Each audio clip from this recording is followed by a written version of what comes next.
प्रभु यीशु मसीह के नाम से सबको जय मसीह की। आज का वचन है नीति वचन उसका 12 अध्याय 5 वचन। धर्मियों की कल्पनाएं न्याय ही की होती हैं, परंतु दुष्टों की युक्तियां छल की हैं। मेरे प्रियो, नीति वचन में से हम कई दिनों से जो परमेश्वर ने जो वचन दिया उस बहुमूल्य वचन को मनन करते हुए आ रहे हैं। आज भी नीति वचन में से एक वचन को मनन करने जा रहे हैं जो कि धर्मियों के विषय में और दुष्टों के विषय में यह बहुमूल्य वचन कहता है। परमेश्वर का एक वचन जो है बहुत ही गहराई में जाता है।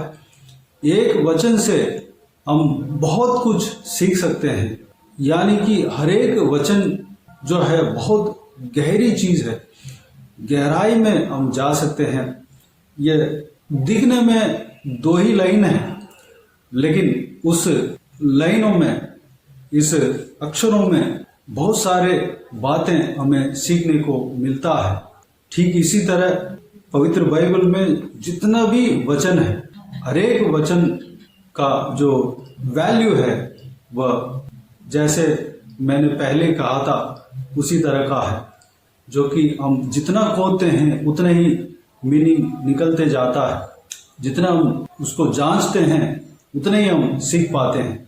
मेरे प्रियो, इस बहुमूल्य वचन में इस तरह कहा गया है, धर्मियों की कल्पनाएं न्याय ही की होती हैं। मेरे प्रियो, धर्मी व्यक्ति कौन है? जैसे कि हम पहले से हम देखते हुए आ रहे हैं कि प्रभु यीशु मसीह को जो व्यक्ति विश्वास करता है, प्रभु यीशु मसीह को अपना जीवन में उद्धार करता जो व्यक्ति मानता है, प्रभु यीशु मसीह के पीछे चलने के लिए अपने आप को जो व्यक्ति सौंपा है और प्रभु यीशु मसीह का पीछा करता है, प्रभु यीशु मसीह के ऊपर हर पल हर वक्त विश्वास रखता है, चाहे जो कुछ भी सिचुएशन उनके जीवन में आ जाए तो भी प्रभु यीशु मसीह के ऊपर विश्वास जो उन्होंने रखा, उस व्यक्ति ने रखा, उस विश्वास को कभी हटाता नहीं। अपने नजर को परमेश्वर प्रभु यीशु मसीह की ओर रखे रहता है, ताकते रहता है। वो व्यक्ति धर्मी व्यक्ति है। वो धर्मी व्यक्ति जो कल्पना करता है, जो प्लान करता है, जो युक्ति करता है, वह न्याय ही की होती है। परमेश्वर के पसंदीदा ही होता है, परमेश्वर के वचन के अनुसार ही होता है। धर्मियों का युक्ति उस प्रकार का ही रहेगा, क्योंकि उनके हृदय में वास करने वाला पवित्र परमेश्वर है। वह कभी दुष्टता, हमारा परमेश्वर किसी को सिखाता नहीं। वह हमारा परमेश्वर पवित्र है, 100% पवित्र है। उनके नजदीक भी पाप नहीं जा सकता। मेरे प्रियो, अगर हम धर्मी व्यक्ति है तो हमारा युक्ति, हमारा प्लान, हमारा जो कल्पनाएं, हमारा सोच विचार सही रहेगा, न्याय का ही रहेगा, धर्म का ही रहेगा। उस युक्ति में दूसरों का भलाई होगा, दूसरों का खुशी के लिए वह व्यक्ति युक्ति करेगा, कल्याण के लिए युक्ति करेगा, दूसरों का फायदा के लिए, दूसरों का हेल्प के लिए ही वह युक्ति करेगा, कल्पना करेगा। वह धर्मी व्यक्ति का एक पहचान है। धर्मी व्यक्ति कभी बुराई नहीं करेगा, नहीं कर सकता। कभी वह अपने शारीरिक सोच के अनुसार वह सोचता है और करने लगता है तो वह विश्वास से कभी भटक जाता है। लेकिन एक धर्मी व्यक्ति सही धर्म के मार्ग में जो चलता है, वो व्यक्ति कल्याण की बातें ही सोचेगा, दूसरों की कल्याण की बातें, दूसरों को भलाई करने के बातें, दूसरों के ऊपर प्रेम की बातें ही उनके अंदर आएगा। उनके कल्पना जो है पवित्र रहेगा, परमेश्वर के बाता हुआ रहेगा। जो प्रभु यीशु मसीह के अंदर सोच है वही सोच उस व्यक्ति के अंदर भी रहेगा। इससे हम समझ जाते हैं कि यह धर्मी व्यक्ति है या दुष्ट व्यक्ति है। अगर कोई पेड़ अच्छा फल देता है तो वह अच्छा पेड़ है, अगर बुरा फल देता है तो वह बुरा फल देने वाला पेड़ है। जो बुरा पेड़ अच्छा फल नहीं दे सकता, अच्छा पेड़ बुरा फल नहीं दे सकता, ठीक इसी तरह धर्मी व्यक्ति बुराई नहीं सोचेगा। बुरे व्यक्ति अच्छा सोचना चाहिए, यही परमेश्वर चाहता है। सारे जन धर्मी व्यक्ति बनना चाहिए, प्रभु यीशु यही चाहता है। सारे व्यक्ति को धर्म के मार्ग में खींचना ही, धर्म के मार्ग में चलाना ही परमेश्वर की इच्छा है, योजना है, मुद्दा है। इसलिए प्रभु यीशु इस धरती में आया, सबको सुसमाचार सुनाया, जीने का तरीका बताया, ताकि सारे जन पाप से बच सके। प्रभु यीशु यही चाहता है कि सारे जन अपने कान को खोले और उनकी शिक्षा को ग्रहण करे, ताकि धर्म के मार्ग में चल सके। मेरे प्रियो, हमें धर्मी व्यक्ति बनना है। दूसरी बात, अगर हम धर्मी व्यक्ति बनेंगे, अपने आप को तोल सकते हैं। अगर हम धर्मी व्यक्ति हैं तो हमारे अंदर भलाई की बातें होंगी, सच्चाई की बातें होंगी, न्याय की बातें होंगी, हमारा कल्पनाएं शुद्ध होंगे, हम कभी बुराई नहीं सोच पाएंगे, क्योंकि हमारे अंदर प्रभु यीशु मसीह का आत्मा वास करता है। तभी हम धर्मी व्यक्ति है। प्रभु यीशु मसीह का आत्मा जिस तरह चलाता है उस तरह हम चलेंगे। जो प्रभु यीशु मसीह के आत्मा के अनुसार चलते हैं, हम धर्मी व्यक्ति हैं। जो प्रभु यीशु मसीह के आत्मा के अनुसार चलता है वह धर्मी व्यक्ति है। दूसरा लाइन में इस प्रकार कहा गया है, परंतु दुष्टों की युक्तियां छल की हैं। मेरे प्रियो, जिस तरह हम पहले ही देखा, बुरा व्यक्ति बुरा ही सोचता है, भले उसके अंदर अच्छा सोच कभी आता भी है, क्योंकि परमेश्वर ने अपने वचन के द्वारा ये कहा है कि हर इंसान के हृदय में परमेश्वर का व्यवस्था लिखा हुआ है। वह व्यवस्था उनको जरूर बताता है। जो व्यक्ति, बुरा व्यक्ति अपने कार्य को या अच्छा है या बुरा है वो महसूस कर सकता है, लेकिन अपने शारीरिक सोच विचार के अनुसार जो पाप के शरीर जो सोचता है, पाप के शरीर में जो मन में जो पाप करने का बात आता है, उसमें वो इंसान पड़ जाता है, तो वह बुराई करने में मजबूर हो जाता है। परमेश्वर प्रभु यीशु मसीह को ग्रहण नहीं किया और अपने जो पाप के जीवन जो जी रहे हैं वह उसी पाप के जीवन में जीता जा रहे हैं, तो वह अच्छा व्यक्ति नहीं माना जाता है। वो व्यक्ति परमेश्वर प्रभु यीशु मसीह के अलावा, उनके मार्ग के अलावा जो दुनिया के मार्ग में जो चलता है, वह बुराई में बड़ी आसानी से फंस जाएंगे, क्योंकि उनके मन के अनुसार जो पाप के शरीर में जो वो जी रहे हैं, वह जो है अपने शरीर के बातों को मानता है, तो वह उनके शरीर के अनुसार चलता है। यानी कि शरीर जो है पाप का है, इसलिए वह हर एक शरीर जो है पाप करना चाहता है। उस तरह का व्यक्ति जो है दुष्टता करने लगता है। उनका सोच विचार जो है छल की होती है। उनका सोच जो है हमेशा गलत ही रहता है। हमेशा नहीं कहूँगा, जब शरीर के बातों को मानता है तो वह छल का रहता है, उसमें गलती रहता है। जिस तरह हमने पहले ही देखा है कि हम आदम का संतान में से उत्पन्न हुआ है। आदम जो है पाप करके गिर गया था, इसलिए उनका मौत आ गया। उनके शरीर के द्वारा हम सब जन्म हुआ, हम पाप के शरीर में जन्म हुआ। लेकिन जब हम परमेश्वर प्रभु यीशु मसीह को जानने लगते हैं, उनको ग्रहण करने लगते हैं, प्रभु यीशु मसीह के ऊपर विश्वास करके उनसे माफी मांगते हैं और उनके लिए अपने जीवन को सौंपते हैं, तो उस पाप के शरीर में से हम छुटकारा पाते हैं। यानी कि हम दोबारा जन्म लेते हैं, जल से और आत्मा से जन्म लेते हैं। प्रभु यीशु मसीह हमारे सारा पापों को क्षमा कर देता है, नया जीवन देता है, हम आत्मिक जीवन जीना शुरू कर देते हैं।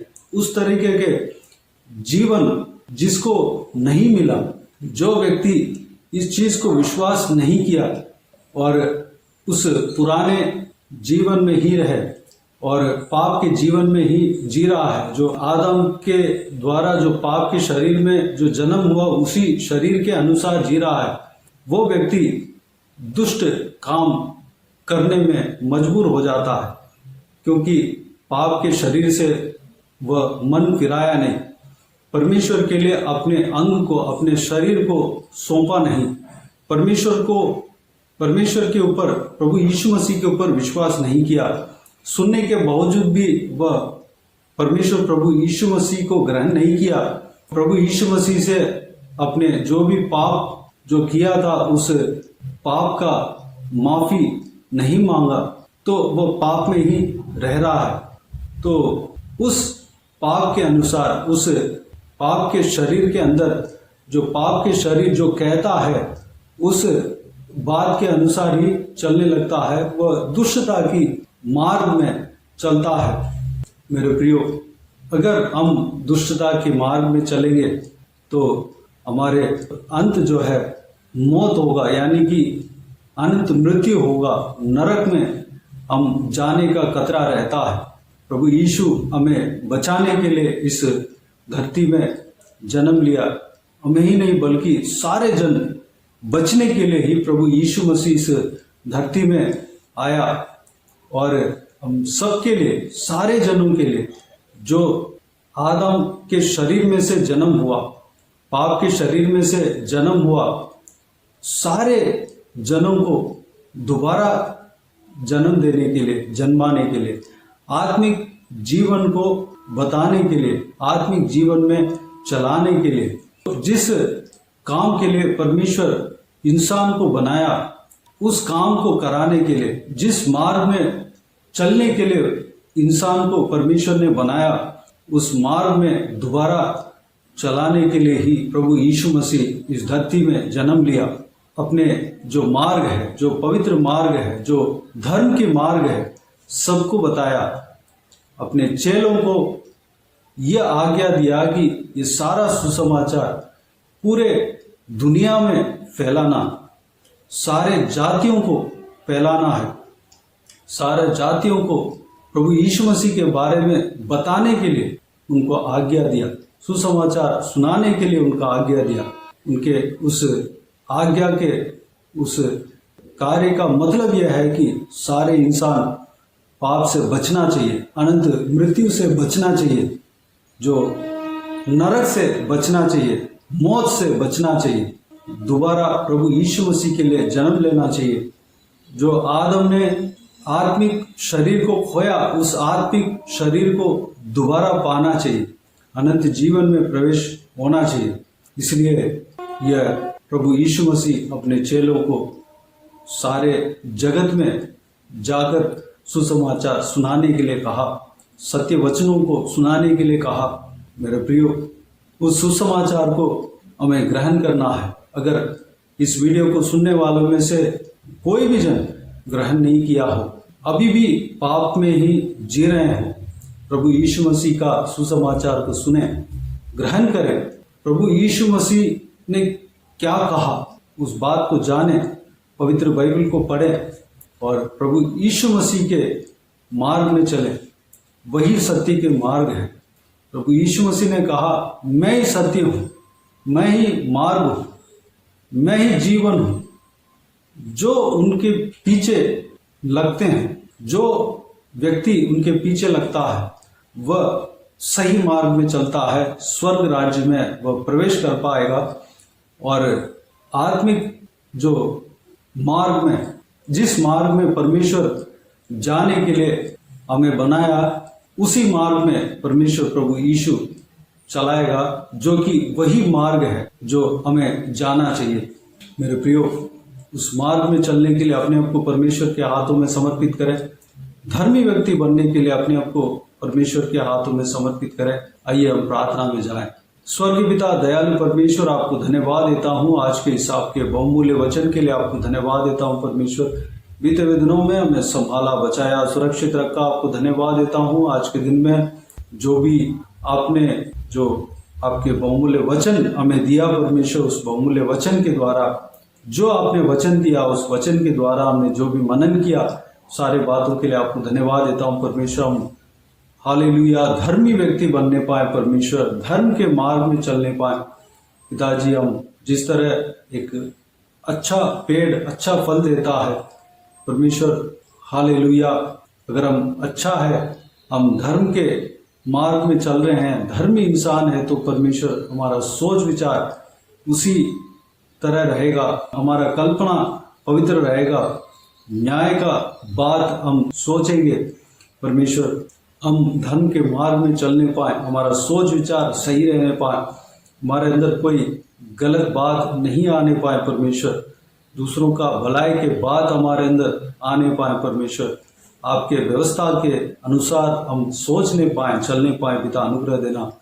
अगर इस वीडियो को देखने वाले में से जो भी जन उद्धार नहीं पाया हो, आपको ग्रहण नहीं किया हो, आपको आपका सुसमाचार को ग्रहण नहीं किया हो, सच्चाई को नहीं जाना हो परमेश्वर, आज के दिन में परमेश्वर हर एक जनों को आपके हाथों में सौंपते हैं पिता। हर एक जनों को संभालना परमेश्वर, आपके मार्ग में चलने पाए, जिस मार्ग में जाने के लिए आपने हम सबको बनाया, सारे जगत को बनाया, सारे जगत में जो भी इंसान है बनाया, चलाने के लिए अनुग्रह देना परमेश्वर। हर एक जन आपके पीछे चलने पाए, ताकि जो आदम ने जो आत्मिक शरीर, महिमा का शरीर खोया, उस खोए हुए शरीर को दोबारा पाने पाए, अनुग्रह देना पिता। इसलिए आप इस धरती में आकर क्रूस पर अपने आप को बलिदान दिया परमेश्वर। उस बात को हम जानने पाए, विश्वास करने पाए, ग्रहण करने पाए, हमारे हृदय में आपको स्वागत करते हैं परमेश्वर। पवित्र आत्मा का अभिषेक से हमें भरना परमेश्वर, आपकी सामत से भरना, हमें चलाना, पवित्र आत्मा का अगुवाई के अनुसार हम चलने पाए पिता, अनुग्रह देना, ताकि हम अनंत जीवन में प्रवेश कर सके, आपके साथ हमेशा हम जी सके परमेश्वर। हमें मृत्यु से बचाना, हमें नाश से बचाना, हमें नरक से बचाना परमेश्वर, धन्यवाद। बाकी सारे बातों को आपके हाथों में सौंपते हैं, सारा इस वीडियो को देखने वाले हर एक जनों को आपके हाथों में सौंपते हैं। आशीष देना, सुरक्षित रखना, किसी को भी कोई भी कमी घटी ना होने देना, भरपूर आशीष देना। कोई भी जन बीमार हो उनको आपके हाथों में सौंपते हैं, उन्हें छूना, चंगा करना, प्रभु यीशु मसीह के नाम से चंगा होने पाए। अगर किसी को दुख हो, तकलीफ हो, सारा दुख तकलीफ को दूर करना, परेशानी को दूर करना, आंसू को पहुंचना, जिनको जो कुछ भी परेशानी है परमेश्वर, शरीर में दुर्बल है, दुर्बलता है परमेश्वर, सारा दुर्बलता को दूर करना, परेशानियों को दूर करना परमेश्वर, आंसू को पहुंचना, परिवार में शांति बने रहने पाए, हर एक का जीवन में, उनके परिवार में जितने भी जन हैं, हर एक का जीवन में कार्य करना परमेश्वर, धन्यवाद। सुरक्षित रखना, जहाँ कहीं भी लोग यूएस में से जाते आते हैं, सारे जनों को सुरक्षित रखना पिता। हर एक के ऊपर आपके हाथ हमेशा बने रहने पाए, अनुग्रह देना, उनके संग रहना, आपके लहू से छिपाना पिता, धन्यवाद। बाकी सारे बातों को आपके हाथों में सौंपते हैं। सारा आदर, महिमा, जलाल आपको मिलती रहे। सारा दुआ प्रार्थना को प्रभु यीशु मसीह के नाम से मांगते हैं, सुन और ग्रहण कर, आमीन आमीन। प्रभु यीशु मसीह के नाम से प्रभु यीशु मसीह का आशीष और अनुग्रह हम सभी के ऊपर बने रहे, आमीन आमीन। मेरे प्रियो, इस चैनल को सब्सक्राइब करें और शेयर करें। अगर किसी को भी प्रार्थना का विषय हो तो डिस्क्रिप्शन में दिए हुए नंबर पर कॉल करके प्रार्थना करा सकते हैं। हम आपके लिए प्रार्थना करेंगे। आप अपने व्यक्तिगत प्रार्थना में हमारे लिए प्रार्थना कीजिए, इस सेवकाई के लिए, इस सेवकाई का उन्नति के लिए, इस सेवकाई में जुड़े हुए हर एक जन के लिए, हर एक आत्मिक उन्नति के लिए, तरक्की के लिए, आत्मिक आशीष के लिए, संसारिक आशीष के लिए, पारिवारिक आशीष के लिए प्रार्थना करें। प्रभु यीशु आप सबको आशीष दे।